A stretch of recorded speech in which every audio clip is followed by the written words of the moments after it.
வசனத்தை நாம் எடுத்துக்கொள்ளுவோம். ஏசாயா தீர்க்கதரிசன புஸ்தகம் 9:6 வாசிப்போம். அதுல முக்கியமான வார்த்தை ஆலோசனை கர்த்தர் என்பது. நமக்கு ஒரு பாலகன் பிறந்தார், நமக்கு ஒரு குமாரன் கொடுக்கப்பட்டார், கர்த்தர் தத்துவம் அவருடைய தோளின் மேல் இருக்கும், அவருடைய நாமம் அதிசயமானது, ஆலோசனை கர்த்தா, வல்லமையுள்ள தேவன், நித்திய பிதா, சமாதான பிரபு எனப்படும். அல்லேலூயா, அல்லேலூயா. நமக்காகவே கொடுக்கப்பட்டவர் தேவகுமாரன். நீங்கள் நான் சொல்றேன், என்ன நேசிக்க, என்ன புரிந்து கொள்ள, என்ன சரியாய் வழிநடத்த, என் வீட்டுக்குள்ள எனக்கு கொடுக்கப்பட்ட கணவன் கூட எனக்கு சரியா இல்லைன்னு நினைக்கிறீங்க. பிள்ளைகளை சொல்றோம், சொந்தங்களை சொல்றோம், பெற்றோரை சொல்றோம் இன்னைக்கு. ஆனா வேதம் சொல்லுது, உனக்காய் எனக்காய் கொடுக்கப்பட்ட இயேசு கிறிஸ்து, அவருக்குள்ள என்னெல்லாம் இருக்கும்? வல்லமை உள்ளவர், நித்தியமானவர், ஆலோசனை கொடுக்கிறவர், நித்திய பிதா, சமாதான பிரபு. இதெல்லாம் நம்ம கிறிஸ்துமஸோட முடிச்சிருந்தோம். இந்த படி நடத்துதல் அப்படிங்கும் போது எந்த காரியத்துல நம்ம கீழ்ப்படியாக இருந்தோங்கிறத நம்ம யோசிக்கணும். தேவனுடைய சத்தத்துக்கு செவி கொடுக்காம எங்க இருந்தோம்னு யோசிக்கணும். சங்கீதம் 16:7 சொல்லுது, எனக்கு ஆலோசனை தந்த கர்த்தரை நான் துதிப்பேன், ராக்காலங்களை என் உள்ளத்திரியங்கள் உணர்த்துகிறது அப்படின்னு சொல்றாரு. அப்போ ஆலோசனைக்கே காத்திருந்து செவிச்சு கர்த்தருடைய ஆலோசனை நடந்ததுனாலதான் இவ்விதமாய் சங்கீதத்திலே தாவீதுக்காரன் சொல்ல முடிஞ்சது. அவரை துதிக்க ஆரம்பிச்சாரு, என்ன சரியா நீங்க நடத்துனீங்கன்னு சொல்ல முடிஞ்சது. இன்னொரு வசனம் சொல்லுது, நம்ம வாசிச்சோம் இன்னைக்கு சங்கீதத்துல 38:32 வாசிச்சோம். நான் உனக்கு போதித்து நீ நடக்க வேண்டிய வழியை உனக்கு காட்டுவேன், உன்மேல என் கண் வைக்கப்பட்டிருக்கும், நான் உனக்கு ஆலோசனை கொடுப்பேன் அப்படின்னு சொல்றாரு. நாம எல்லாம் என்ன செய்வோம்னா, முடியாட்டா மட்டும்தான் ஏசப்பட போவோம். முடிஞ்சதுன்னா நாமளே ஒரு யோசிச்சுக்கிட்டு நாமளா ஒரு புத்தியை போட்டு நாமளா பேசி குடும்பத்துல நான் சொல்லதான் நீ கேளுன்னு கணவர், மனைவி நான் சொல்லதான் நீ கேட்கணும்னு மனைவி, இப்படி சொல்லி சொல்லி இந்த தேவனுடைய ஆலோசனைக்கும் தேவனுடைய வழிநடத்திற்கும் வராமல் இப்படி போறதுனால என்ன நடக்கும் அப்படின்னா, அங்கே ஒரு தேவ சமாதானத்தை என்ன செய்ய முடியல, பார்க்க முடியல. ஆந்தை வழிநடத்துதலை நாம பார்க்க முடியல. கணவரா இருக்கட்டும், மனைவியா இருக்கட்டும், இல்ல பிள்ளைகளா இருக்கட்டும், நாம எல்லாத்தையும் நேசிக்கணும், முக்கியத்துவம் கடவுள் கொடுத்து அவரையே சார்ந்து கொள்ளணும். அல்லேலூயா, அல்லேலூயா. சங்கீதம் 73:24 24 விதமா சொல்லுது, உம்முடைய ஆலோசனைப்படியே நீர் என்னை நடத்தி முடிவிலே மகிழ்விலே ஏற்றுக்கொள்ளு. இந்த தேவ நடத்துதல் தான் தேவனுக்கு முன்னால உங்களை என்னை நிறுத்தும். அல்லேலூயா. அப்ப யாரால நீங்கள் நானும் நடத்தப்படுறோம், இதுதான் முக்கியம். யார் உங்களை நடத்துகிறார்? யார் உங்களை நடத்துகிறார்? நாம சொந்தத்துல இப்ப நடக்கிறதெல்லாம் பாக்குறோம், குடும்பங்களை நடக்கிறத பாக்குறோம், விசுவாச குடும்பத்துல நடக்கிறத பாக்குறோம். நீங்கள் நானும் யாரால் நடத்தப்படுகிறோம்? என்னுடைய கணவர் ரட்சிக்கப்படல, அதனால அவர் சொல்ல நான் கேட்டுத்தான் ஆகணும்னு சொல்றீங்களா? நிச்சயமாகவே நீங்க உங்களை ஏமாத்திக்கிறீங்க.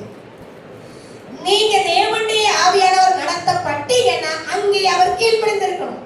அல்லேலூயா, அல்லேலூயா. அது சத்தியமான ஒன்று. இதை சொல்லி நாம் தப்பித்துக் கொள்வோம் இக்காலத்திலே. இனி வருகிற நாட்களிலே நீங்க அதுல ஏமாற்ற அடைவீங்க. இதுதான் சத்தியமான ஒன்று. ஆமென். அல்லேலூயா, அல்லேலூயா. அதாவது சாக்கு போக்கு சொல்வதற்கு பிள்ளையோ கணவரையோ மனைவியோ அல்ல, இல்ல சொந்த ஜனங்களையோ அல்ல, சுற்றி இருக்கிற சூழ்நிலையே அல்ல. தேவனால் நீங்க நடத்தப்படும் போது, கர்த்தருடைய சத்தத்தை கேட்டு நீங்க செயல்படும் போது உங்களை பார்த்து உங்க கணவரோ மனைவியோ மாறி வரணும். ஆமென். ரட்சிக்கப்பட்டு எத்தனை வருஷம் ஆச்சு? நாம தேவனுடைய பிள்ளைகள் ஆயிட்டோம். எவ்வளவு குடும்பத்தை எப்படி கொண்டு போறீங்க? நீங்க தனிப்பட்ட வாழ்க்கையில உங்களை ஆராய்ந்து பார்க்கணும். அல்லேலூயா.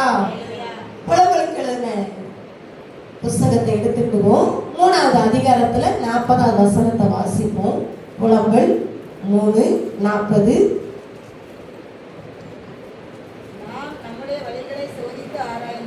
நாம் நம்முடைய வழிகளை சோதித்து ஆராய்ந்து கர்த்தரிடத்தில் திரும்ப கடவோம். போதும், அந்த வசனம் அதோட முடியுது இல்ல.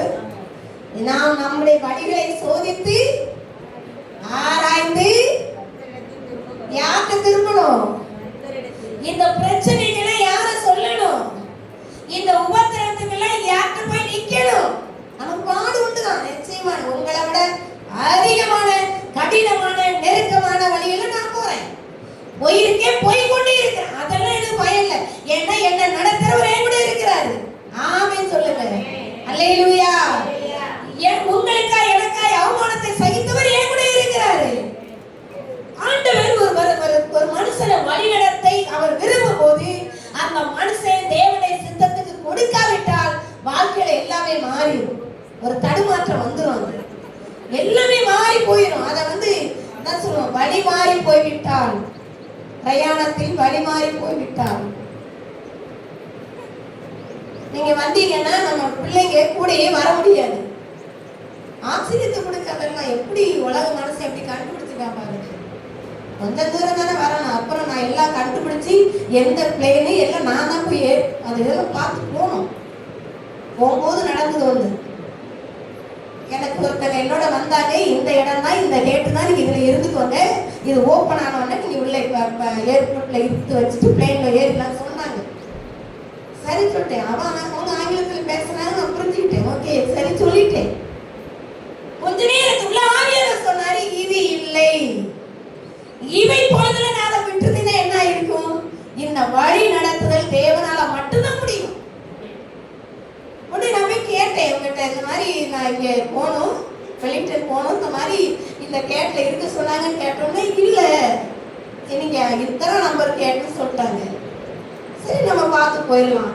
நான் டக்குன்னு போறேன், அங்க கேட்டெல்லாம் திறந்து எல்லாரும் போயிட்டே இருக்காங்க. ஒரு செகண்ட்ல நான் அங்கேயே இருந்திருந்தேன்னா நான் ஏமாற்ற அடைஞ்சிருப்பேன். ரொம்ப கஷ்டம். அடுத்து எல்லாருக்கும் அது பெரிய ப்ராப்ளம் ஆயிரும். யோசிச்சு பாருங்க. தேவ ஆவியானவரால் நடத்தப்பட்டா மட்டும்தான் எங்கேயும் நாம போக முடியும். ஈசாக்கை கர்த்தர் வழி நடத்த விரும்பினார். இன்றைக்கு யார் உங்களை வழி நடத்துகிறார்? பரிசுத்த ஆவியானவரால் நடத்தப்படுறீங்களா? ரோமர்கள் நிருபம் 8வது அதிகாரத்துல இந்த 14-15 வசனம் சொல்லுது, எவர்கள் தேவனுடைய புத்திரராய் இருக்கிறார்களோ அவர்கள் என்ன செய்வாங்களாம்? தேவனுடைய ஆவியானவரால் வழி நடத்தப்படுவாங்க. நீங்க எல்லாம் நீங்க சொல்லுங்க, நானும் சொல்வேன். நீங்க எல்லாம் யாரு? இப்ப யார் பிள்ளைங்க? நீங்க நான் இயேசுவின் பிள்ளை. இதை சொல்றது பெரிய பாக்கியம் தான். யாரால் நடத்தப்படுறோம்? ஆவியானவரால் நடத்தப்படுறோமா? இதை நம்ம யோசிக்கிறதே இல்லை. ஆவியானவருடைய நடத்துதலுக்கு நம்ம கொடுக்கறதே இல்லை. அது எப்படின்னு நம்ம ஆராய்வோம். ஒருவேளை நான் எனக்குள்ள ஆண்டவர் தான் பேசுறான்னு எனக்கு சந்தேகமா இருக்கு, பல குழப்பங்கள் இருக்கலாம். ஆனா நமக்கு காத்திருக்கிற ஒரு கிருபையை கர்த்தர் கொடுக்கணும். அல்லேலூயா. இன்றைக்கு தேவ வழி நடத்துதலுக்குள்ளே வருவதற்கே கர்த்தர் உங்களை அழைக்கிறார். யோவான் புஸ்தகத்துல அழகா சொல்லிருக்கு 1:12, நீங்க ரட்சிக்கப்பட்டீங்க, கர்த்தருடைய பிள்ளையாயிட்டீங்க, அவரை ஏற்றுக்கொண்டீங்க. அவரை ஏற்றுக்கொண்டதுனால அவர் உங்களை அவருடைய பிள்ளைகளாய் ஏற்றுக்கொண்டார். எத்தனை பேர் கர்த்தருடைய நாமத்தை ஏற்றுக்கொண்டீங்களோ அத்தனை பேரும் அவருடைய பிள்ளைகளாய் இருக்கிற அதிகாரத்தை கர்த்தர் கொடுத்திருக்கிறார். ஆமென் சொல்லுங்க. நீங்கள் நான் யார்? இப்போ தேவனுடைய பிள்ளைகளுக்கு என்ன அதிகாரம் இருக்கு? அவருக்கு என்ன அதிகாரம் இருக்கு, அந்த அதிகாரம் எனக்கு இருக்கு. ஆமென் சொல்லுங்க. அல்லேலூயா. அவர் பார்த்தா பேய் போனா கண்டிப்பா நடக்கணும். அவர் அற்புதம் செஞ்சா நானும் செய்யணும். அவர் உங்களுக்குள்ள இருக்கிற ஒரு பெரியவர். அல்லேலூயா. இதெல்லாம் நம்ம எண்ணாம ஒரு குறுகிய நிலையில இருக்கிறதா இந்த நம்மளை என்ன செய்யுதுன்னா தனிப்பட்ட விதத்துல உங்களை கவலை கொண்டு ஒடுக்குது. ஒருத்தர் பேசிட்டாரு, உங்களுக்கு மன்னிக்க முடியல.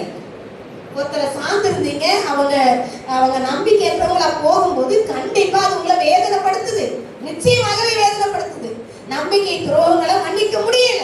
ஆனா வேதம் சொல்லுது, இயேசு சொல்றாரு மன்னிச்சிரு. அல்லேலூயா, அல்லேலூயா. மறந்துரு. இதனாலதான் மட்டும் நம்ம சிந்தையிலே எண்ணிடக்கூடாது. ஆமென், அல்லேலூயா. என்ன வேண்டாம், எல்லாம் மன்னிக்கிறதே. அவர் நம்மள மன்னிச்சார்ல. ஏன்னா அவருடைய பிள்ளை. அவர் எப்படிப்பட்டவர்? இயேசுடைய குணாதிசயங்கள் என்ன? உங்களை என்னை பார்த்தார். அவர் நம்ம பிறப்புல இருந்து இத்தனை நாள் வரைக்கும் உங்களுடைய காரியம் எல்லாம் அவருக்கு தெரியும். ஆனா எப்படி அவர் அன்பு கொடுத்து, எப்படி நேசிச்சு, எப்படி கொண்டு வராது? அவருடைய அன்பு என்னைக்குமே பாவத்தை பாராதவர் தான். ஆனா அதுல எப்படியா தூக்க விரும்புவார். ஆமென், அல்லேலூயா. இன்னொரு வசனத்தை நம்ம எடுத்துட்டோம்னா, எபிரேயர் நிருபத்துல அந்த 12வது அதிகாரத்துல அழகா சொல்லுது, ஒருத்தன் ஒரு சொந்த பிள்ளைய அவன் சிச்சிக்கிறான்னா அவனுடைய பிரயோஜனத்துக்காக சிச்சிக்கிறான். எதுக்கு? ஒரு தகப்பே நம்ம பிள்ளைகளை, ஒரு தகப்பனோ ஒரு தாயோ அதை கடித்து கொள்ளும் போது, கண்டிக்கும் போது எதுக்காக நம்ம கண்டிக்கிறோம்னா நம்ம பிரயோஜனத்துக்காக வசனம் சொல்லுது. ஏன் அந்த 6, 7, 8, 9 நீங்க பாத்துக்கோங்க. ஏன் நம்ம பிரயோஜனத்துக்காக அப்படின்னா, என் பேரு வாயை தரங்களேன், என்னமோ அந்த 100 வருஷம் வாழ்ற மாதிரி என் பேரு என்ன செஞ்சிடக்கூடாது? வாயை தரங்க. என் பேரு கெட்டு போயிடக்கூடாது. என்னாருக்குள்ளேன்னு பேரை சொல்லணும். அதுக்குமே ஆண்டவர் சொன்னாரு, அவங்க பிரயோஜனம், அதுமே நம்ம பிரயோஜனத்துக்கு தான் பிள்ளையார செய்யறோமா. எத்தனை சுயநலம் பாருங்களேன். என் பேர் என்ன செஞ்சிடக்கூடாது? கெட்டு போயிடக்கூடாது. இன்னாருக்குள்ளேன்னா இப்படித்தான் இருக்கணும். நீங்களே அப்படி சொல்லும் போது, நீங்கள் நான் இப்ப யாருன்னோ அப்படியே பிள்ளைங்க. அப்படி பிள்ளைங்கன்னா அவர் இஷ்டப்படி அவர் நடக்கணும்ல, கொடுக்கணும். அல்லேலூயா, அல்லேலூயா. 12 எடுத்துட்டீங்களா? 12வது அதிகாரத்தை எடுத்துட்டீங்களாமா? எவனிடத்திலே அன்பு கூறுகிறாரோ சிச்சித்து நாம் சேர்த்துக் கொள்கிற எந்த மகனையும் கண்டிக்கிறார் என்று பிள்ளைகளுக்கு சொல்லுகிறது போல, உங்களுக்கு சொல்லுகிற புத்திமதிகளை மறந்தீர்கள். நீங்க சிச்சையை சகிக்கிறவர்களாய் இருந்தால் தேவன் உங்களை புத்திரராக எண்ணி நடத்துகிறார். அல்லேலூயா. இப்ப நான் ஒரு தவறு செஞ்சுட்டுக்குள்ள அதை பார்த்து நம்ம சிரிப்போமா? கண்டிப்போமா? கண்டிப்பா கண்டிப்போம். இந்த கண்டிக்க முன்னால நமக்கு வருத்தமா இருக்குமா? இருக்காதா? கண்டிப்பா வருத்தமா இருக்கும். அப்ப ஏன் நாம் தேவனுடைய இருதயத்தை நாம் சஞ்சலப்படுத்தக்கூடாதுன்னு ஏன் நினைக்கிறது இல்லை? நாம கேட்டதெல்லாம் அவர் கொடுக்காருங்க. ஏன்னா நாம ஜெபிச்சதெல்லாம் அவர் செய்யணும்னு நினைக்கிறோம்ல. ஏன் நாம அவருடைய இருதயத்தை சந்தோஷப்படுத்த நினைக்கிறது இல்லை? ஏன்னா நீங்க அவர் அப்பாவா என்னல, அப்பா அப்பா அப்பா அப்பான்னு கூப்பிடுதோம். அப்பாவை பிரிக்க எந்த பிள்ளையா இருந்தாலும் அப்பானா உயிரா இல்லையா? நீங்க சொல்லுங்க. அப்பானா உயிரா இல்லை உண்டு. அந்த அப்பாவை கஷ்டப்படுத்த கூட, எங்க அப்பா வயசுக்கு எங்க அப்பா நம்ம உயர்த்தி சொல்றோம்ல. அப்ப அப்பாவுடைய இருதயத்தை சந்தோஷப்படுத்த நினைக்கிறோம்ல. அது கொஞ்ச காலமா, அப்புறம் அது அழிஞ்சிடும். அதெல்லாம் நிலையெல்லாம் போயிடும். அது நிலையானது. ஆனா என்னைக்குமே நமக்கு அப்பாவா ராஜாதி ராஜா அவர் தான். ஏன் அவர் மட்டும் சந்தோஷப்படுத்தணும் சிந்திக்கலன்னா, அந்த அன்பை நாம் இன்னும் உணரல. சொல்றோம் ஏசப்பா மேல அன்பா இருக்காரு, அவர் மட்டும் இல்லைன்னா இந்த அவ்வளவுதான் நம்ம மண்ணோட போயிருப்பேன். உண்மை, சத்தியம். அந்த அன்பான இயேசுடைய அன்பு மேல நாமளும் அன்பு வைக்கிறோம். அல்லேலூயா. அழகா சொல்லிருந்தா, அன்பு வச்சதுனாலதான் சிச்சிக்கிறேன், கண்டிக்கிறேன், நான் கடிந்து கொள்றேன் அப்படின்னு சொல்றேன். அப்ப நமக்கு அதான் சொல்லி இருக்கு, தகப்பன் அதாவது சிச்சிக்காத புத்திரன் உண்டோ அப்படின்னு சொல்றாரு. தகப்பன் சிச்சித்து அவனை போதித்து நடத்தலையா? அது போலதான் நான் உங்களை கடிந்து கொண்டு போதித்து நடத்த விரும்புகிறேன். இந்த நடத்துதலுக்குள்ளே வர நம்மை நாம் கொடுப்போம். அல்லேலூயா. நாம் தேவனுடைய பிள்ளைங்க தான், மாற்றவே இல்லை. நீங்கள் நான் யாரு? என்கிட்ட பேசுங்க. எல்லாரும் யாரு? தேவனுடைய பிள்ளைங்க தான், மாற்றம் இல்லை. ஆனா அவருடைய பிள்ளையாய் நடந்து கொள்ள நாமே நம்மை கொடுக்க வேண்டும். ஆமென். எபிரேயர் அழகா சொல்லியிருக்கோம், எந்த ஒரு சிச்சையும் தற்காலத்துல அது இன்பமா இராது, அது சந்தோஷமா இருக்காது. அடிக்கும் போது எதுக்குடா அம்மா அடிக்க, என் பிள்ளைகிட்ட கேளுங்க அப்படிதான் சொல்லுவோம். ஏன்டா அம்மா அடிக்காதுன்னு தான் இருக்கும். அப்பா ஏன்டா அடிக்கிறாங்கன்னு இருக்கும். எப்ப பாரு அம்மா திட்டிகிட்டே இருக்காங்க, எதுக்குன்னே தெரியல அப்படின்னு நம்ம சொல்லுவோம். அப்ப அந்த பிள்ளைகளுக்கு அது இன்பமா இருக்காது. ஆனா வசனம் சொல்லுது, அது பழகினவங்களுக்கு அது என்ன கொண்டு வருமா? நீதியான சமாதானமான பலனை கொண்டு வருது. அப்ப இந்த உபத்திரமா நம்ம வேதத்துல எத்தனையோ நம்ம படிச்சிருக்கிறோம். என்ன சொல்லணும்னா யோசிப்ப சொல்லலாம். ஆனா நான் இப்ப எடுத்திருக்கிறது கர்த்தருடைய ஆவியானவர் கொடுத்தது ஆதியாகமம் புத்தகத்துல 26வது அதிகாரத்துல 1ல இருந்து 6 வரைக்கும் நீங்க குறிச்சு வச்சுக்கோங்க. இந்த ஈசாக்கு யாரு நமக்கு தெரியும், ஆபிரகாமுடைய பிள்ளை. ஆனா இந்த ஆபிரகாமுடைய காலத்துக்கு பிறகு ஈசாக்கு இருக்கிற இடங்கள்ல ஒரு பஞ்சங்கள் வருது. அந்த மக்கள் எல்லாம் அவர் பார்க்கிறாரு. அந்த மக்கள் எப்படிப்பட்டவங்க அப்படின்னா பாவம் நிறைந்தவங்க, பொல்லாதவங்க. சில நேரங்கள்ல அவங்க இவருடைய மனைவியை கொலை செய்துட்டு இவருடைய மனைவியை எடுத்துக்கொள்ளக்கூடிய அப்படிப்பட்ட துணிகரமான பாவம் செய்யக்கூடியவங்க பெலிஸ்தர்களை சுத்தி இருந்தாங்க. தெய்வ பயம் இல்லாதவங்க இருந்தாங்க. அதனால இவருக்கு என்ன வந்ததுன்னா பயம் வந்துச்சு, நம்ம இங்க இருக்க வேண்டாம். இவருக்கு என்ன வந்தது? பயம் வந்தது. எல்லாரும் கவனிங்க, நம்ம வாழ்க்கையில அப்படி வரும், பயம் வரும். கண்டிப்பா இவனோட இருக்க முடியாது, இங்க இருக்க முடியாது, நான் நிச்சயமா நம்மளை கொன்றுவாங்க அப்படின்னு இவர் நினைச்சாரு. இந்த ஈசாக்கு யாருன்னா தேவனோட நடக்கிறவர், வேத தியானம் உள்ளவர், ஜெபம் பண்றவர், கர்த்தர் சத்தத்தை கேட்கிறவர் தான். ஆனா இவருக்கு பயம் வந்துச்சு, நிச்சயமா நம்ம இங்க இருக்க முடியாது, இந்த இடத்துல நம்ம வாழ தகுதியே இல்லை, நம்ம எங்கேயாவது என்ன செஞ்சோம், இதை விட்டு போயிடணும். நாமளும் அப்படிதான், பிரச்சனை பாடு வந்தா என்ன செய்யணும்? எஸ்கேப் ஆயிடணும், தப்பி ஓடணும், அப்படிதான் எண்ணுவோம்.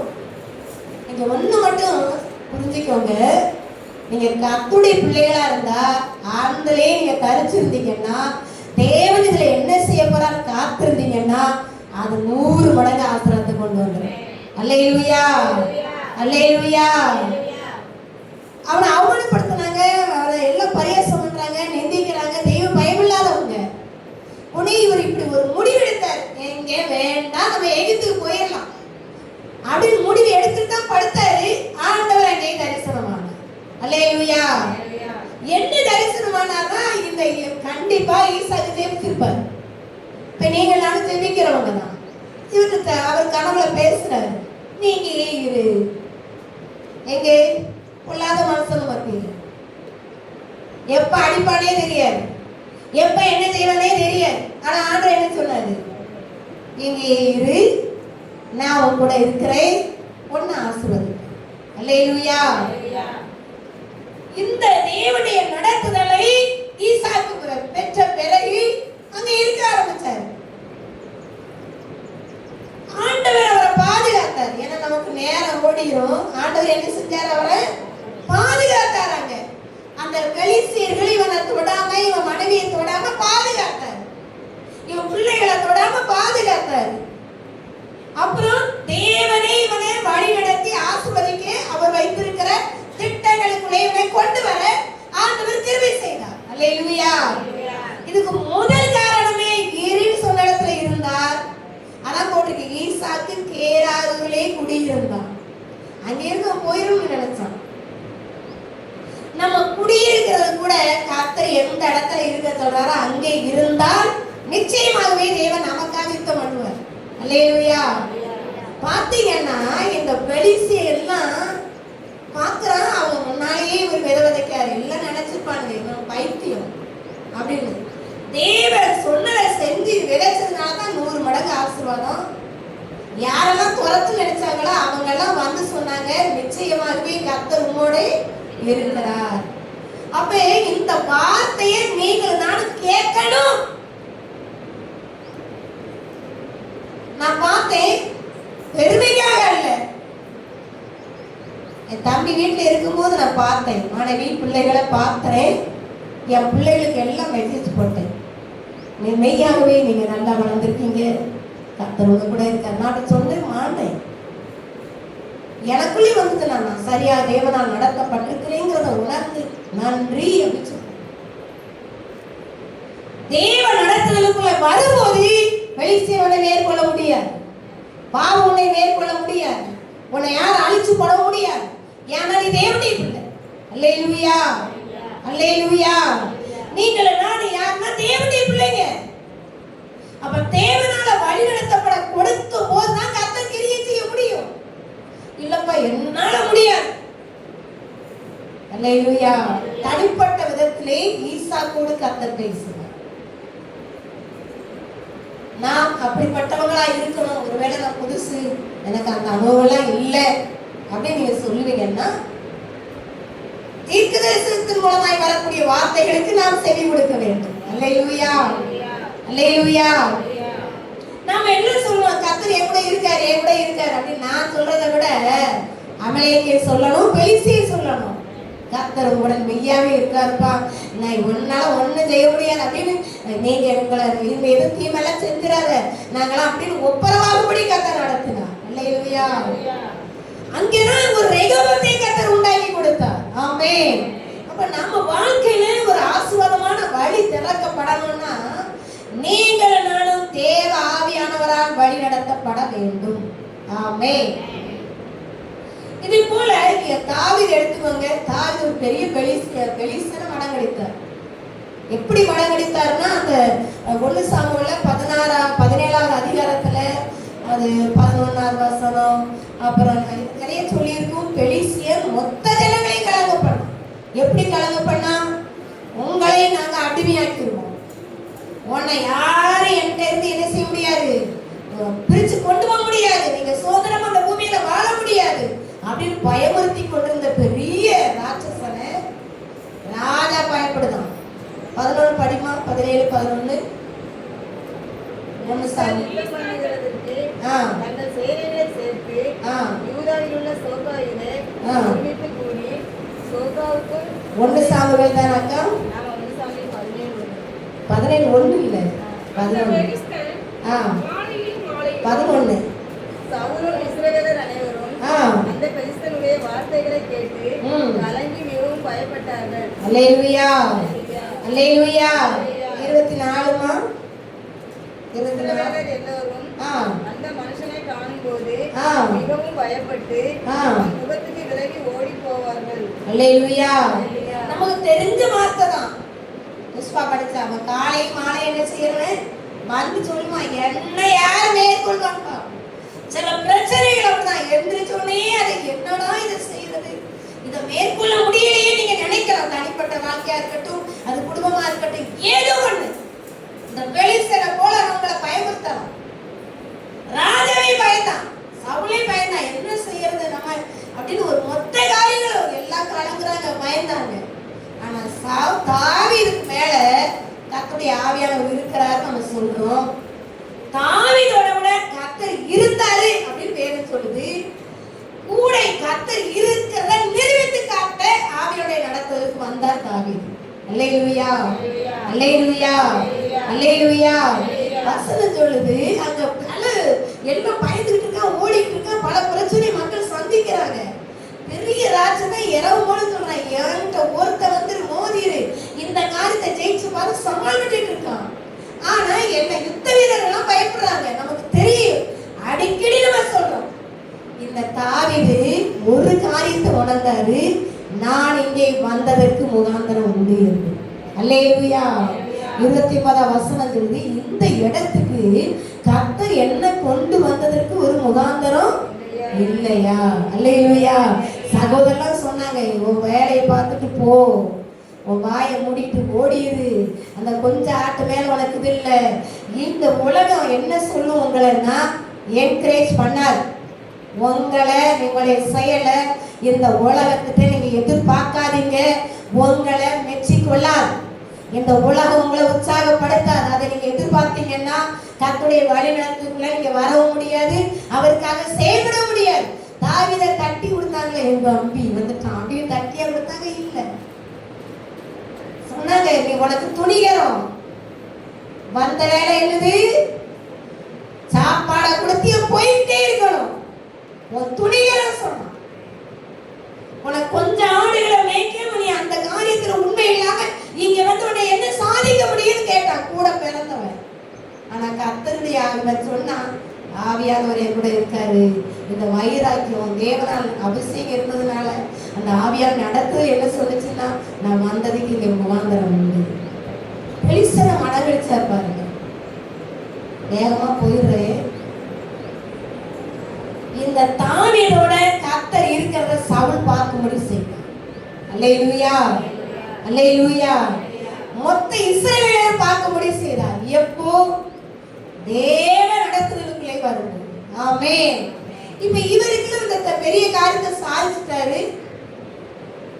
1 சாமுவேல் 30வது அதிகாரத்துல பாத்தீங்கன்னா, நம்ம எப்பவுமே சொல்லுவோம், ஜெபிக்கிறவங்களுக்கு எந்த பாடமே வராது, தலைவலியே வராது, காய்ச்சலே வராது. நீங்க சிந்தையிலே எடுக்காதீங்க, வரும், அதிகமாகவே இருக்கும். இந்த தாவீது அத்தனை பெரிய காரியங்களை சாதிச்சவன். ஆனா என் வாழ்க்கையில வெளியே போய் வீட்டுக்கு வரமுனால நடந்த காரியம், மனைவியை காணும், பிள்ளையை காணும், சொத்தை காணும், சொத்தை எல்லாமே போயிட்டு, எல்லாம் இருந்ததெல்லாம் எடுத்துட்டு போய் சுட்டெரிச்சு போட்டு போயிட்டாங்க. வீடியோங்க இல்ல, எதுவுமே இல்லைங்க. அப்படி சுட்டரிக்கப்பட்டது தாவீது பார்க்கிறார். பாத்தீங்கன்னா அந்த 5, 6, 7 எல்லாம் 30வது அதிகாரத்துல அழுறாங்க, பெலவே இல்லாம அழுதாங்க. ரொம்ப நெருக்கப்படுறாரு. நம்ம வாழ்க்கையில நீங்க தேவனுடைய பிள்ளைங்க, மறுபடியும் சொல்ற நீங்கள் நான் யாரு? தேவனுடைய பிள்ளைங்க. இப்ப அவர் நெருக்க வரும்போது ஏன் ஆண்டவர் இப்படி செஞ்சீங்கன்னு சொல்லல, அழ ஆரம்பிச்சார். ரொம்ப அழுதாங்க. கூட இருக்கிறவங்க எல்லாம் ஒன்னாலதான் கல்லை தூக்கி எரிய ஆரம்பிச்சாங்க. இந்த கல் அப்படிங்கிறது தூசணமான வார்த்தை, பரியாசமான வார்த்தை, இழிவான வார்த்தை. இப்படி அவனை தூசிக்க ஆரம்பிச்சாங்க. இவனே அழுதுட்டு இருக்கான். இதுதான் உலகம். இந்த உலகம் அப்படிதான் இருக்கும். இந்த ஜனங்கள் அப்படிதான் இருப்பாங்க. நீங்கள் நானும் தேவனுடைய பிள்ளைங்க, அதை மறந்துடாதீங்க. அல்லேலூயா. இவர் அழுது மட்டும் இல்ல, 8வது வசனம் சொல்லுது, அவர் ஜெபிக்க ஆரம்பிச்சார், கேட்க ஆரம்பிச்சார். இதெல்லாம் நான் போனேன்னா, இந்த தண்டை நான் தொடர்ந்து போனா என் மனைவி பிள்ளைகளை திரும்ப பெற்றுக்கிடுவேனா, நான் இழந்ததெல்லாம் நான் திரும்ப எனக்கு கிடைக்குமா அப்படின்னு ஜெபிக்க ஆரம்பிச்சேன். நம்ம வாழ்க்கையில இழந்துட்டோம்னு சொல்லாதீங்க, அவர் ரெட்டிப்பாய் கொடுக்கிற தேவன் நம்முடைய தேவன். அல்லேலூயா. கேட்க ஆரம்பிச்சார். நீங்க எனக்கு சொல்லணும், உங்க வழிநடத்துல எனக்கு தேவை. ஆண்டவர் உடனே சொன்னாரு, இப்போ எல்லாத்தையும் திருப்பி கொடுங்க. அல்லேலூயா, அல்லேலூயா. நாமளே என்ன சொல்லுவோம்னா, நடக்காமே எப்படி கர்த்தர் ஆவியானவர் நடத்துறத இந்த உலக மக்கள் பார்க்க வேண்டாமா? அல்லேலூயா. இந்த ஜனங்கள் பார்க்க வேண்டாமா? 4 பேரோட நீங்கள் நானும் அப்படி எப்படி 10ஓட ஒரு 11 இருக்கக்கூடாது. ஆமென். சொல்லிட்டு போட்டேன். இது இன்னைக்கு இருந்து நாளைக்கு காணாம போகக்கூடிய ஒண்ணு. அல்லேலூயா. நித்தியமா உங்களோட வரவர் இயேசு மட்டும்தான். அல்லேலூயா. அதனால இவருடைய தேவை நடத்த இப்போ சகலத்தை திருப்பி கொடுப்பார். இந்த 17, 19 சொல்லுது, அழகா போனாரு. பாருங்களேன், இவனை ஜெயிக்க பண்றதுக்கு அள்ளிட்டு போனாங்க, எல்லாத்தையும் அள்ளி போனாங்க. ஒருத்த மட்டும் கிடந்தான். ஒருத்தனை விட்டு வச்சாரு. அவனுக்கு உடம்பு முடியல, போட்டு போயிட்டாங்க அவனை. உடனே அவனை கேட்டாங்க, ஆமா இந்த வழியா தான் போயிருக்கீங்க, நீங்க போன ஆவியான சரியா நடத்தினாரு, எல்லாத்தையும் சகலத்தையும் திருப்பி கொடுத்தார். அல்லேலூயா, அல்லேலூயா. அதனால எதுக்குமே இந்த நெருக்கங்கள்ல, இந்த பாடுகள்ல, உபத்திரவங்கள்ல, வாழ்க்கையில அனுதினம் சந்திக்கிற காரியத்துல தேவனால் நடத்தப்படத்தான் அதிகாலையிலே நம்ம ஜெபிக்கிறோம். அல்லேலூயா. அதிகாலையிலே கர்த்தருடைய நடத்தலை நாம் பெற்றுக்கொள்ள வேண்டும். ஆமென். எசேக்கியா பாத்தீங்கன்னா ஒரு அரசர். அவரு எரேமியா புத்தகத்துல 38வது அதிகாரத்துல இருக்கு. அவர் பெரிய அரசர். அவர் யூத ஜனங்களை ஆண்டு கொண்டிருந்தார். அவர் தான் எருசலேம் அழிக்கப்படும் வரை அவர் தான் அரசாண்டார். அப்புறம் அவர் காலத்துல எல்லாம் முடிஞ்சது. அப்புறம் நேபுகாத்நேச்சார் சிறைபிடிச்சு போயிட்டார். அப்புறம் யூத ஜனங்களை, இஸ்ரவேல் ஜனங்களை அடிமைத்தனத்துக்குள்ள இருந்தனால அவங்க ஆள இல்லை. இந்த காலகட்டங்கள்ல இந்த எசேக்கியா ஒரு பெரிய அரசன். இவன் எப்படி அப்படின்னா, இவன் அரசேங்கிறதே மறந்தான். நீங்க நான் அப்படிதான். உங்க மேல இருக்கிற அபிஷேகத்தை நீங்க மறந்துரு. தேவன் உங்களை படைத்த கர்த்தர் உங்களோட இருக்கிறதே மறந்து இவன் என்ன ஆயிடுறான்னா, பிரபுக்களுக்கு பயந்தான். கீழே இருப்பாங்கல்ல பிரபுக்கள்னா, மந்திரிகள், இந்த மாதிரி ஆளுகளுக்கு பயந்தான். ஏன்னா ஆராச பதவி எடுத்துக்கூடாது, போயிடக்கூடாது. நம்மளுடைய பதவி எடுத்துக்கணும், தக்க வைக்கணும்னா இப்ப இருக்குல்ல, இப்ப நம்ம பாக்குறோம், அரசாங்கத்துல பாக்குறோம். அந்த மாதிரி பிரபுக்களை கூட இருக்கிற இத்தனை அமைச்சர்கள் சொல்றோம். இப்போ இதுல எல்லாத்துக்கும் பயந்ததுனால கர்த்தருடைய வார்த்தைக்கு செவி கொடுக்க முடியாத நிலைக்கு தள்ளப்பட்டான். இவன் இந்த மனுஷங்களுக்கு பயந்ததுனால தேவனுடைய எச்சரிப்புக்கு பயந்தான். அதுக்கு கீழ்ப்படியல, பயப்படல, மனுஷங்களை மட்டும்தான் பார்த்தான், சுத்தி இருக்கிறவங்களை. இவன் ராஜா நினைச்சா என்னன்னு செய்யலாம். ஆனா அந்த ராஜாங்கிற எண்ணமே இவனுக்கு இல்லாம போயிட்டு ஆண்டவர் சொன்னாரு, உங்களை என்னையும் ராஜாக்களாக ஆசாரியர்களாக கர்த்தர் அபிஷேகம் பண்ணி வைத்திருக்கிறார். பழைய ஏற்பாட்டுல ராஜா ஆசாரியரா இருக்க முடியாது, ஆசாரியன் ராஜாவா இருக்க முடியாது. நமக்கு எல்லாத்தையும் கர்த்தர் கொடுத்து வச்சிருக்கிறார். அல்லேலூயா. நான் உங்களை ராஜாக்களாக ஆசாரியர்களாக லேவியராக நான் அபிஷேகம் பண்ணியிருக்கேன். அப்ப அபிஷேகம் பெற்ற நீங்களும் நானும் தேவனால் நடத்தப்பட நம்மள கொடுக்கணும். அல்லேலூயா. இந்த நீங்க வீட்டுல போய் வாசிங்க. நான் நேரம் முடிச்சுட்டு ஏன்னா 12 மணிக்கு முடிச்சிருவானா, நான் உங்களுக்கு முடிக்கணும், அதனால நான் வேதத்தை எடுக்கல. நீங்க வீட்டுல போய் இந்த 38வது அதிகாரம் 39வது அதிகாரம் எரேமியா வாசிங்க. நான் சொல்லிடுறேன் உங்களுக்கு. இந்த எரேமியாவை தீர்க்கதரிசி, அதனால பிரபுக்களெல்லாம் தெரியாம கூடுவான். அல்லேலூயா. சதன் அப்படிதான். இந்த ஊர் வேணும், இந்த ஜனம் வேணும், அதெல்லாம் தெரிஞ்சிடக்கூடாது, ஏதாவது நினைப்பாங்க அப்படின்னு சொல்லிட்டு விட வேண்டியது விடலாம் விட மாட்டாங்க. இது என்ன ஆச்சுன்னா இன்னும் அழிவுக்கு நேராக நடத்தியது. அல்லேலூயா. எரேமியா தீர்க்கதரிசி கூப்பிட்டு கர்த்தர் என்ன சொல்றாருன்னு கேட்டான். அவர் சொன்னாரு, 15 வசனம் சொல்லுது, நீ சொன்னால்தான் கேட்க மாட்டீரே அப்படின்னா. இல்ல நீ சொல்லும், நான் கேட்கேன் அப்படின்னு சொல்லிட்டு இவருக்கு தேவ மனுஷன் தீர்க்கதரிசி சொன்னாரு, நீ நேபுகாத்நேச்சர் அரசரோட நீங்க சரணடைஞ்சிருங்க. நீ போய் அந்த பிரபுக்களை பார்த்து, அவங்க இருக்கிற மந்திரி மேல அமைச்சரெல்லாம் பார்த்து நீ போய் சரணடைஞ்சிரு. இந்த காலம் ஒரு பொல்லாத காலம், நீ இப்ப ஆள வேண்டாம், நீ அரசன் தான், நீ இறங்கி போய் அங்க போய் சரணடைஞ்சிருன்னு சொல்வாரு. ஏன் அப்படின்னா காலங்கள் இப்போ அந்த ராஜா உன்னை சிறைபிடிக்க ரெடியா இருக்கிறான், உன்னை அரஸ்ட் பண்ண போறான். அந்த அதிகாரம் அவன்கிட்ட இருக்கு, இப்போ அவன்கிட்ட கிடையாது. கர்த்தரும் அவர் அந்த வழியில தான் தேவன் நடத்துறாரு. அதனால நீ என்ன செஞ்சிருன்னா, உனக்கு இருக்கிற பெருமையை விட்டு, உனக்கு இருக்கிற எல்லா சூழ்நிலையை விட்டு இறங்கி வந்துரு. நீ இறங்கி அவன் பிரபுக்களை பாரு, இந்த மாதிரி நான் சரணடைய விரும்புறேன்னு சொல்லி நீ உன்னை அடைக்கலமா உன்னை பாதுகாத்துடுவாங்க, திரும்ப உன்னை அரசனாக்கிடுவாங்க. அல்லேலூயா. கொஞ்ச காலம் நீ மறந்துருக்கணும், கொஞ்ச காலம் நீ அடங்கி இரு, உன்னை கர்த்தர் உயர்த்துற வரைக்கும் அடங்கி இரு அப்படின்னு சொல்லி அவர் சொன்னாரு. நீ மறந்து இருக்கணும். அப்படி இருந்தீங்கன்னா உன் பிள்ளைகள் பாதுகாக்கப்படுவாங்க, இந்த நகரமும் பாதுகாக்கப்படும், நீயும் பாதுகாக்கப்படுவாய். அல்லேலூயா. சொன்னா இவன் சொன்ன வார்த்தை என்ன தெரியுமா? ஐயோ, எல்லாரும் என்ன நினைப்பாங்க, எல்லாரும் என்ன நினைப்பாங்க, என்ன அவமரியாதை நினைக்க மாட்டாங்களா? நான் ஒரு அரசன், என்னை ஏழமா நினைக்க மாட்டாங்களா? நான் யாரு, என் குலம் என்ன, என் கோத்திரம் என்ன? எதிர் வீட்டுக்காரி என்ன சொல்லுவா? நான் நம்ம நாட்டை பார்க்கும்போது இந்த பக்கத்து வீட்டுக்காரி எதிர் வீட்டுக்காரியை பார்த்தே செத்து மகனே நினைக்கிறது வேதனையா இருக்கு. எங்கேயும் அவங்கள பார்க்கீங்க, எங்கேயும் அவங்கள பார்க்கீங்க, அவங்க நம்மளை பார்த்துட்டு போட்டுங்க. அல்லேலூயா. என்ன வேணா சொல்லிட்டு போட்டுங்க. எதுக்கு 2 காது கொடுத்துருக்கு, உன்னை வாங்கி விட்டுருங்களேன். எதுக்கு உள்ள கொண்டு வராதீங்க. உள்ளே கொண்டு வரக்கூடியது கர்த்தருடைய வார்த்தையாகத்தான் இருக்கணும். அல்லேலூயா. ஐயோ, என்ன சொல்லுவாங்க, என் பிள்ளை என்னையா இருக்கு, என் குடும்பம் படம் என்ன பேசுவாங்க, என்ன வேணாலும் சொல்லிட்டு போட்டோம். காலம் வரும்போது நீங்க உயர்ந்திருப்பீங்க. அல்லேலூயா. சொன்னவங்களாம் காணாம போயிட்டாங்க. என்னுடைய அனுபவத்துல சொன்னவங்க நிறைய பேர் இல்லை, அவங்க ஒன்றும் இல்லை, சிலர் இருந்தவங்க பார்த்தாங்க. ஆமே. பார்த்தீங்கன்னா சொன்னா எனக்கு அவமானம் அப்படின்னு போல தேவ ஆவியானுடைய எச்சரிப்பான வார்த்தையை கேட்கல. கேளாததுனால முதல்ல இவனை அரசு பண்ணாங்க, கையில விலகிடப்பட்டான். நீங்க சொல்லுங்க, இந்த கையில விலக மாட்டணுமா? இதை யார் சொன்னாலும் பரவாயில்ல, தேவ சொல்ற வழியில நான் போயிட்டேன்னு உயிருந்தால் விலங்கு மாட்டப்பட்டிருக்க மாட்டான். கையில விலங்குப்பட்டவர் இவன் அரசனை கையை நீட்டு சொல்ல முடியுமா? போச்சு. விலங்க மாட்டி இவன் கண்ணு முன்னாலே பிள்ளைகள் கொலை செய்யப்பட்டாங்க. அப்புறம் இவன் கண்ணை எடுத்தாங்க, அப்புறம் இவனை கொண்டு போனாங்க. நகரம் எல்லாம் சுட்டரிக்கப்பட்டுச்சு. இப்ப சுட்டரிக்கப்பட்டா எத்தனை ஜனங்கள் அதுல போயிருப்பாங்க, அழுதுட்டாங்க பாத்தீங்களா? இத்தனை காரியத்துக்கு இந்த சிதைக்கியா தேவ நடத்துதலுக்கு வராததுனால நாம நினைக்கிறோம் பெரிய பெரிய அழிவையை உண்டாக்கக்கூடியது கர்த்தருடைய வழியிலே வராதனால. நாம என்ன நினைக்கிறோம்னா, இதெல்லாம் எப்படிப்பா இதெல்லாம் என்னதெல்லாம் இப்படிலாம்.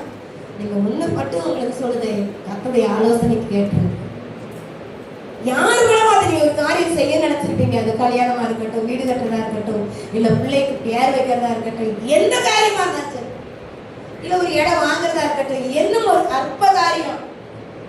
நான் உங்களுக்கு ஒண்ணு நினைவுபடுத்துற நேரம் ஆயிட்டு தோத்திரம் நினைச்சிருங்க. நான் கீழ்படியாதத சொல்றேன், தேவ ஆலோசனைக்கு கீழ்படியாதத சொல்றேன்.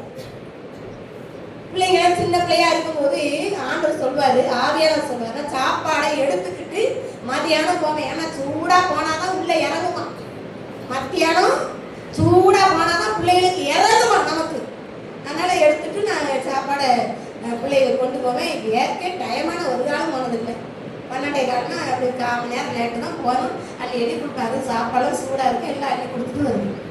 ஆண்டவர் ஒரு நாள் பார்த்தாரு, இந்த வேலையை விட்டு காலையிலே கொடுத்துரு, என் சமூகத்துல அமர்ந்துருந்தாரு. அவரு அவருடைய சுயநலமா நான் சொன்னாரு சொல்ல மாட்டேன். ஏன்னா அவருக்கு ஜெபிக்கிறவங்க தேவை. அழுது முறை யாருக்காவது ஜெபம் பண்ணணும், எவரா தடுத்து நிறுத்தணும், அதுக்கு ஜெபிக்கிறோம். அப்ப ஆவியானவர் சொன்னாரு, போறேன்னு சொன்னேன், இருக்கேன் என்னால நான் செய்யலாத. ஒரு நாள் ஆவியானவர் வந்தாரு. நான் கர்த்தருடைய ஆவியானவர் வந்தா என்ன நடக்கும்? என்னையே மறந்து எல்லாத்தையும் மறந்துட்டேன், சுவாரையும் மறந்துட்டேன், எல்லாம் மறந்துட்டேன். அதனால 2 மணி ஆச்சு, 3 மணி ஆச்சு.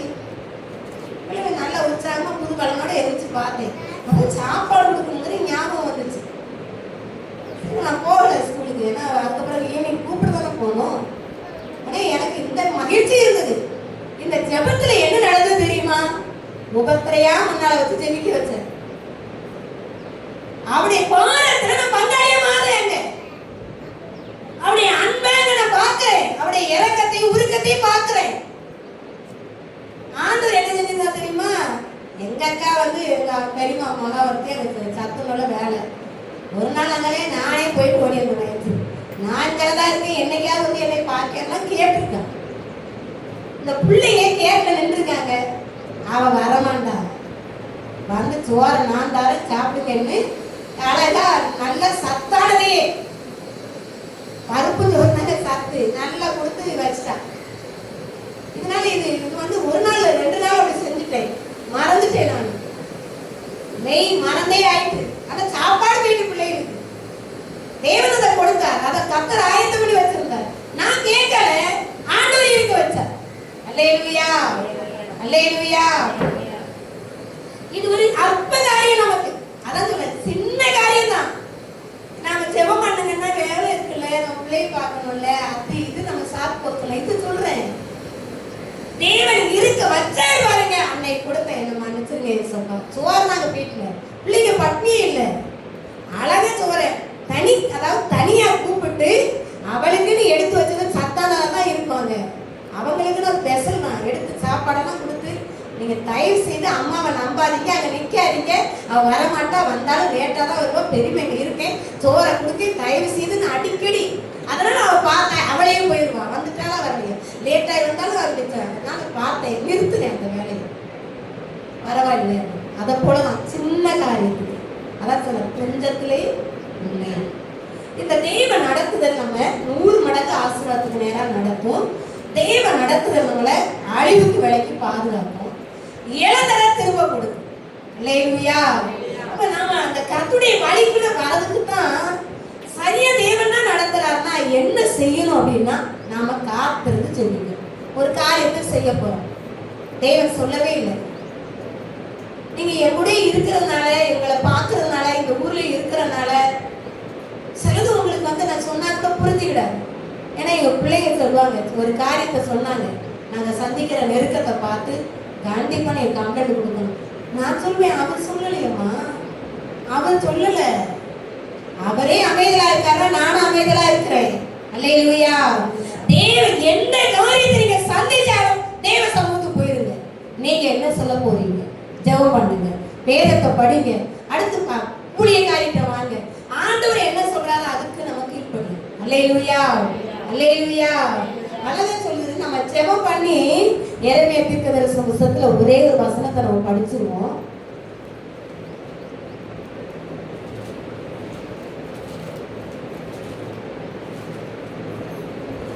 42வது அதிகாரம் 2வது வசனம் நான் வாசிக்கிறேன்.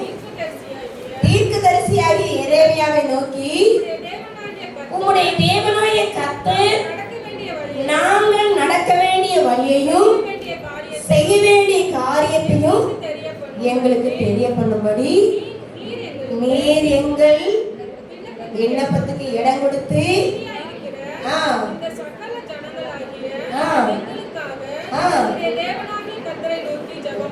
அல்லேலூயா, அல்லேலூயா. ஜெபிச்சு சொல்ற காரியத்துக்கு நாம் கீழ்ப்படிவோமானால் ஒரு பெரிய ஆசீர்வாதம் உண்டாகும். ஆமென். எல்லாரும் எழுந்து நிற்போம். இன்னைக்கு கர்த்தர் உங்களை பார்த்து சொன்னது அவர் வல்லவே உள்ளது. நாம புறஜாதிகளா இருக்கும் போதுதான் நமக்கு நம்மளை நடத்த ஆள் இல்லை, உங்களை நடத்தக்கூடிய ஒரு தகப்பன் இல்லை. அதனால ஏதோ ஒரு குறிகாரனையோ இல்ல யாரையோ ஒரு மனுஷனையே நாடி போறீங்க. ஆனா இன்றைக்கு நீங்களும் நானும் தேவனுடைய பிள்ளைங்க.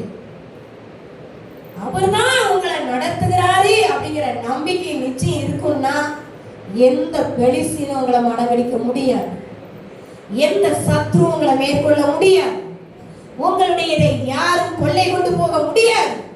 அப்படியே நான் கொள்ளை கொண்டு போனேனால் அதை எல்லாத்தையும் கொடுக்க வல்லமை உள்ளவர்கள் ஆண்டவர். தேவனுடைய பிள்ளைகளே, அந்த சிதேக்கியா ஒரு அரசேங்கிறதை மறந்து நல்ல முடிவெடுக்க முடியாம, தேவ நடத்துதலுக்கு வராம, தேவ எச்சரிப்புக்கு கீழ்ப்படியாம, அவன் மட்டும் இல்லை, அவன் குடும்பம் மட்டும் இல்லை, மொத்த எல்லா காரியத்தையும் அவன் இழந்ததை நம்ம பார்க்கிறோம். அவன் ஆத்மாவை இழந்தான், நரக பாதாளத்துக்குள்ளே தள்ளப்பட்டான். இன்னைக்கு நமக்கு வெளியேறப்பட்ட ரட்சிப்பை கர்த்தர் கொடுத்திருக்கிறார். எல்லாரும் கரங்களை உயர்த்தி இருதயத்தில் இடது கையை வைத்து வலது கரத்தை உயர்த்தி, நீங்க கவலைப்படாதீங்க, கலங்காதீங்க, எல்லாத்துக்கும் அப்பாட்டையே போங்க. தைரியமா சொல்லுங்க, சத்தமா சொல்லுங்க, நான் உங்க பிள்ளைப்பா, நான் உங்களாலதான் நடத்தப்படணும்னு சொல்லுங்க. நீங்க திக்கற்றவங்க கிடையாது, நீங்க திக்கற்றவங்க இல்லை, நீங்க ஆதரவு இல்லாத பிள்ளைங்க இல்லை. உங்க கணவர் மனைவி உங்க சொந்த ஜனங்களை உங்க குடும்பங்களை நீங்க பார்க்கும்போது நீங்க யாரா இருந்தாலும் சரி, அப்பா இந்த நிலையை யாரும் புரிஞ்சுக்கிடல, என்னை குற்றம் சாட்டுறாங்க, என்னை புரிந்து கொள்ளாம நடக்கிறாங்க, நீங்க அதெல்லாம் யோசிக்காதீங்க. உன்னை மட்டும் முன்னால நிறுத்துங்க. உங்க வழி நடத்துதல்ல நான் வரணும்ப்பா, உங்க ஆலோசனையை நான் கேட்கணும். அது எப்படிப்பட்டதா, மழை பெய்யுது மழை பெய்யல, எந்த வெயில் அடிக்கல, அது எனக்கு பிரச்சனை இல்லை. நீங்க சொன்னதை நான் கேட்கணும்ப்பா. நீங்க இருந்தா இருக்கணும், இதை செய்யணும் நான் செய்யணும், இதை செய்யாததான் நான் செய்யாம இருக்க தெரியல. எனக்கு அந்த இருதை எனக்கு வேணும்னு சொல்லணும். எல்லாரும் எல்லாரும் எல்லாரும் வலது கரத்தை உயர்த்தி, நீங்க கேட்டதெல்லாம் ஏசப்பா கொடுக்கக்கூடிய நல்ல தகப்பன் அவர். எல்லாரும் கூட உங்க இருதயத்தில் இருந்து ஏசப்பா அவனுடைய அந்த பெருமையினாலையும் மேட்டிமையினாலையும் நாளை இறங்கி வரவே மாட்டேன் அப்படின்னு சொன்னதுனால அவன் எல்லாத்தையும் இழந்து போயிட்டான். அப்படி இல்லை, அப்படி இல்லை. நாம எல்லாத்துக்கும் கீழ்ப்படிந்து அவர் என்ன நடத்துறாரோ, அவருடைய வழி நடத்துதல் அப்படின்னா ஒழுக்கப்படுத்தி நடத்துறாரு. இதை செய்ய, இதை செய்யக்கூடாது, இதை அப்படி பண்ண அப்படி பண்ணு. நம்ம பிள்ளைகளுக்கு 1000 கட்டளைகளை கொடுக்கிறோமே. ஆண்டவர் சொன்னார், உன் தகப்பனாகிய ஆபிரகாமுக்கு நான் ஆணையிட்டு கொடுத்திருக்கிறேன். நீங்க இப்போ கரையை செலுத்தி, இப்போ நீங்க கொடுக்கும் போது, இப்போ நீங்க ஜெபிக்கும் போது, அதனாலதான் வந்த உடனே அம்மாவை சொன்னேன், ஆணையிட்டு கொடுத்ததை நிறைவேற்றுவாரு. நீங்க கரையை செலுத்தி, நீங்க ஜெபித்து, கண்ணீர் வடித்து, தேவ சமூகத்துல காத்திருந்து அவருடைய ஆலோசனைப்படி நடக்கும் போது, இந்த உலகம் என்ன சொல்றது அதை பின்னால போட்டுருங்க. உலக காரியங்களை பின்னாலே இருந்துருங்க, முதுகுக்கு பின்னாலே இருந்துருங்க. சிலுவையை முன்னால நிறுத்துங்க. தேவ நடத்துதலுக்குள்ளே வந்துருங்க. ஏசப்பட இன்னைக்கு சொல்லுவோம், ஆண்டவரே ஐயோ இது நான் நடக்காதனாலதான் இவ்வளவு கஷ்டப்படுறேன், அதெல்லாம் விட்டுருங்க.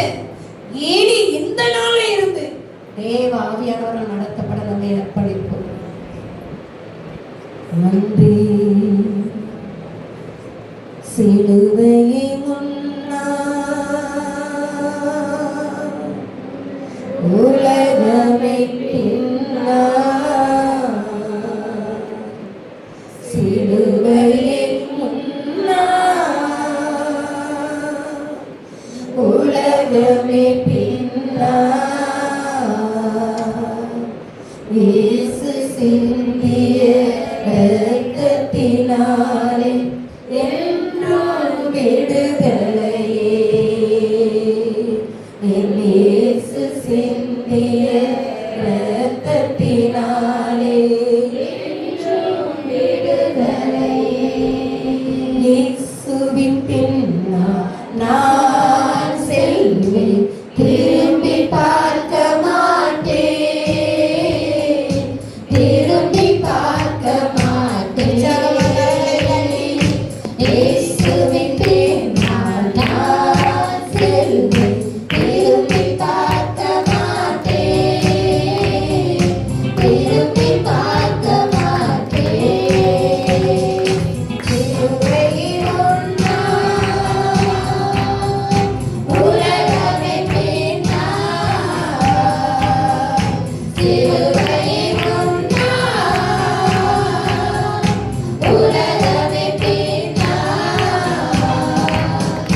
இயேசு சிந்திய இரத்தத்தினாலே என்றும் விடுதலையே, என் இயேசு சிந்திய இரத்தத்தினாலே என்றும் விடுதலையே. பறையன கடந்தன துரியன புகுந்தன பரலோக குடிமகனா, பறையன கடந்தன புரியன புகுந்தன பரலோக குடிமகனா, மறுரூபமாகி மணவாளன் இயேசுவை முகமுகமாய் காண்பேன். நிச்சயத்தோட நம்பிக்கையோட கூட இயேசுவின் வருவாராம். மணவாளன் இயேசுவை முகமுகமாய் காண்பேன். இதயமெல்லாம் ஏங்குதையா, இதயமெல்லாம் ஏங்குதையா, இயேசுவே உந்தன் அன்பு நதியிலே என்னாலும் நீந்தருவே, இயேசுவே உந்தன் அன்பு நதியிலே என்னாலும் நீந்தருவே.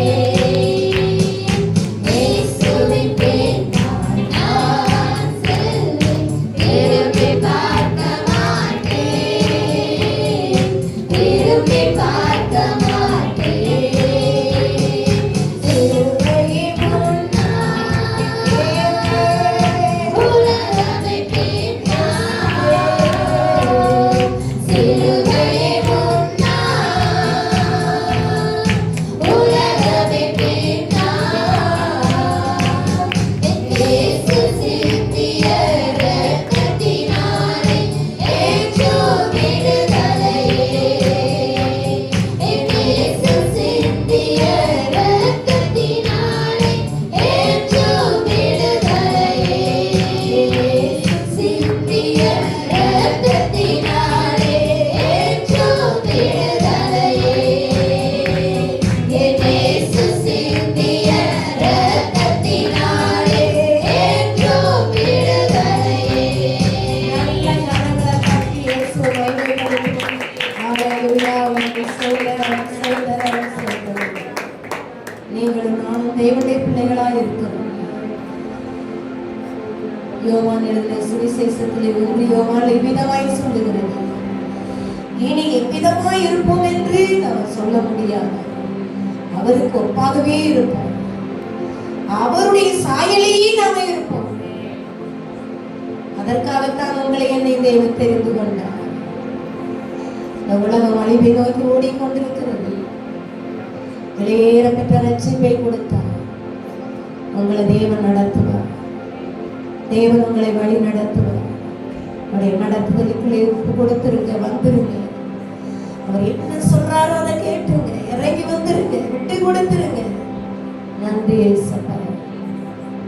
ஆண்டவரே, எங்களை காத்துகிறோம், எங்களை பெருமையாக்குற ஏசப்பா. இம்மாதிரி திருச்சதில் இருக்கிற ஒவ்வொரு பிள்ளைகளையும் குடும்பங்களையும் கர்த்தருடைய ஆவியானவர் வழி நடத்தி